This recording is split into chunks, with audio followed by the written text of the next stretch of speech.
ನಮಸ್ತೆ ಸರ್. ನನ್ನ ಹೆಸರು ಮಾಲಾ ಅಂತ. ನಮ್ಮಪ್ಪ ಚಿನ್ನಪ್ಪ ಅಂತ. ನಮ್ದು ಕೋಲಾರ ಡಿಸ್ಟಿಕ್ಕು, KGF ತಾಲೂಕು, ಸಂಗನಹಳ್ಳಿ ಅಗ್ರಹಾರ. ನಮ್ಮಪ್ಪಗೆ 2 ವರ್ಷದಿಂದ ಮೊಣಕಾಲು ತುಂಬ ನೋವಿತ್ತು, ನಡೆಯೋಕ್ಕೂ ಆಗ್ತಿರ್ಲಿಲ್ಲ. ನಾವು ಒಂದ್ಸಲ ತೋರಿಸ್ಬೇಕು ಅಂತ ಇಲ್ಲೇ ವಿದ್ಯಾರಣ್ಯಪುರ ಫಸ್ಟ್ ಬ್ಲಾಕು ಸನ್ ಹಾಸ್ಪಿಟಲ್ಲು ಇಲ್ಲಿಗೆ ಬಂದಿದ್ದು. ಸರ್ ಡಾಕ್ಟರ್ ಧರ್ಮಪಾಲ್ ಸರು ಬಂದು ತೋರಿಸಿದ್ವಿ. ಎಕ್ಸ್ರೇ ಮಾಡಿಸಿದ್ರು. ಎಕ್ಸ್ರೇ ಮಾಡಿ ಇದು ನೀ ರಿಪ್ಲೇಸ್ಮೆಂಟ್ ಮಾಡಬೇಕಮ್ಮ ಅಂತ ಹೇಳಿದ್ರು. ಅದಕ್ಕೆ ಕೇಳಿದ್ವಿ ಹೆಂಗೆ ಏನಂದ್ರೆ, ಸರು ಇದು ಸರ್ಜರಿ ಮಾಡಿದ್ರೆ ಸರಿ ಹೋಗುತ್ತೆ, ಚೆನ್ನಾಗಿ ನಡಿಬೋದು, ರೊಬೋಟಿಕ್ ಜಾಯಿಂಟ್ ನೀ ರಿಪ್ಲೇಸ್ಮೆಂಟ್ ಅಂತ ಹೇಳಿದ್ರು ಸರ್. ಹಂಗಾಗಿ ನಾವು ಅಡ್ಮಿಷನ್ ತಗೊಳ್ಳೋಗುತ್ತೆ, ಇಲ್ಲಿ ಮಾಡಿಸ್ಕೋಬೇಕು ಅಂತಂದರು.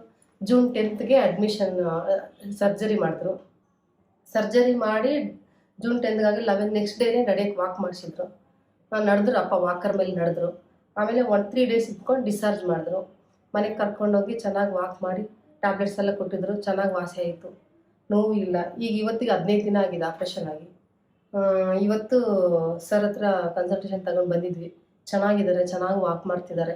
ಆದರೆ ನಾವು ಅಂದ್ಕೊಂಡಿರಲಿಲ್ಲ ಈ ಥರ ನಡೀತಾರೆ, ಚೆನ್ನಾಗಾಗ್ತಾರೆ ಅಂದ್ಕೊಂಡಿಲ್ಲ. ತುಂಬ ಖುಷಿ ಆಯಿತು ಮಾಡಿಸಿದ್ದಕ್ಕೆ. ಧೈರ್ಯವಾಗಿ ಮಾಡ್ಕೋಬೋದು ಅನಿಸ್ತು. ತುಂಬ ಥ್ಯಾಂಕ್ ಯು ಹೇಳಬೇಕು ಸರ್, ಡಾಕ್ಟರ್ ಧರ್ಮಪಾಲ್ ಸರ್ಗೆ. ಅಪ್ಪ ನಮಸ್ಕಾರ. ನನ್ನ పేరు ಚಿನ್ನಪ್ಪ, ಕೋಲಾರ ತಾಲೂಕು, ಕೋಲಾರ ಡಿಸ್ಟಿಕ್ಗೆ, KGF ತಾಲೂಕು, బి కొత్తూరు గ్రామ.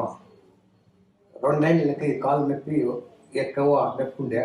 అందువల్ల ఈ బెంగళూరులో ధర్మపాల్ హాస్పిటల్, సన్నాప్ హాస్పిటల్ని ఇటుకు వస్తే ధర్మపాల్ డాక్టర్ దీన్ని చూసి ఆపరేషన్ చేయలేదు. 15 దినాల లోపల నాకు ఖాళీ నొప్పులు ఏమి లేదు, బాగా నట్టున్నాను. ఇప్పుడు కుట్లిప్పి రెడీ చేయడం నడుస్తూ ఉన్నారు. ఇప్పుడు నాకేం తొందర లేదు, బాగుంది.